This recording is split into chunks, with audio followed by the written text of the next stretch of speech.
High বন্ধুরা, আশা করি আপনারা খুব ভালো আছেন। আমিও খুব ভালো আছি। আবার একটা নতুন রেসিপি নিয়ে চলে এসেছি।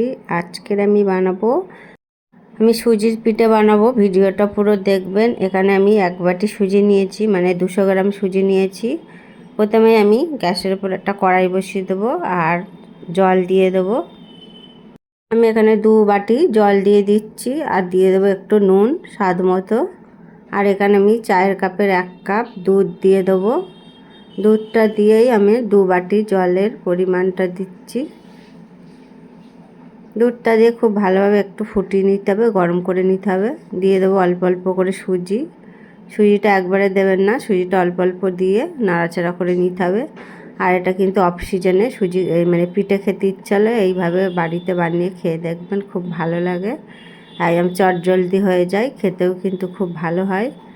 এবার জলটা প্রায় শুকিয়ে এসেছে, আরও আমি জলটা ভালোভাবে শুকিয়ে নেবো। আর সুজিটা দেখুন ভালোভাবে ফুলে গেছে, একদম ওরকম একটা ডলা পেকিয়ে যাবে, তারপরে নামিয়ে নেবেন।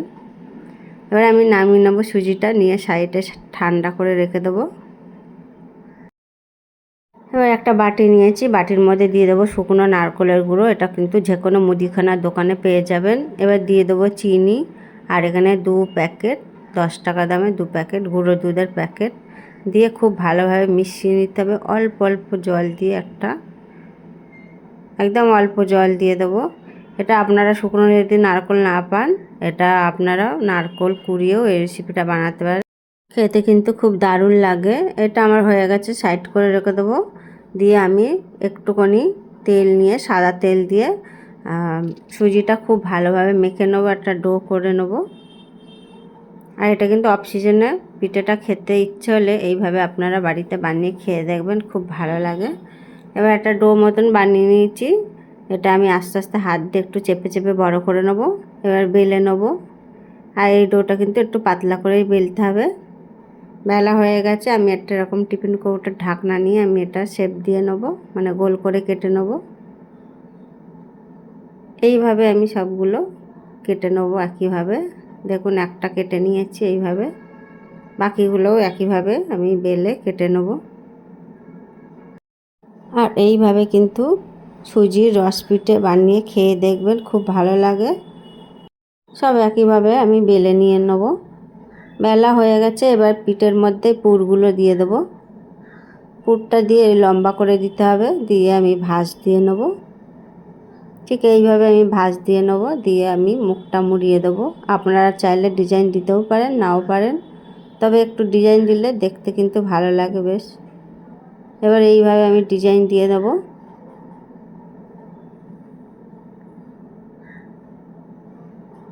ডিজাইনটা দেখুন এইভাবে দিয়েছি। একইভাবে বাকিগুলোও করে নেব, পিঠের শেপ দিয়ে নেব। সবগুলো আমি পিঠে বানিয়ে নিয়েছি। এবার গ্যাসের উপর কড়াই বসিয়ে দিয়েছি, দিয়ে দেবো সাদা তেল। তেলটা খুব ভালোভাবে গরম হতে হবে। দিয়ে দেবো পিঠেগুলো। আমি এখানে অল্প অল্প করে দিয়ে ভেজে নেব পিঠেটা। আমি এটা হালকা ব্রাউন হয়ে এলে নামিয়ে নেব, বেশি লাল করে ভাজবো না। ঠিক এরকম হয়েছে, ভেজে নিয়েছি। বাকিগুলোও একইভাবে ভেজে নিয়েছি।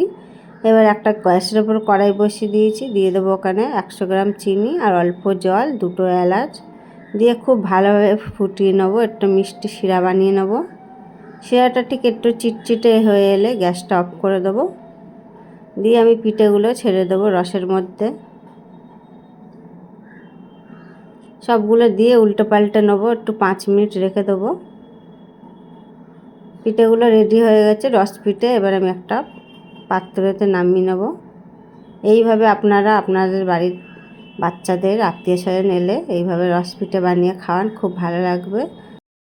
এরকম পিঠে আপনারা বাড়িতে বানিয়ে খেয়ে দেখুন আর আত্মীয় স্বজনের খাওয়ান, আশা করি খুব ভালো লাগবে।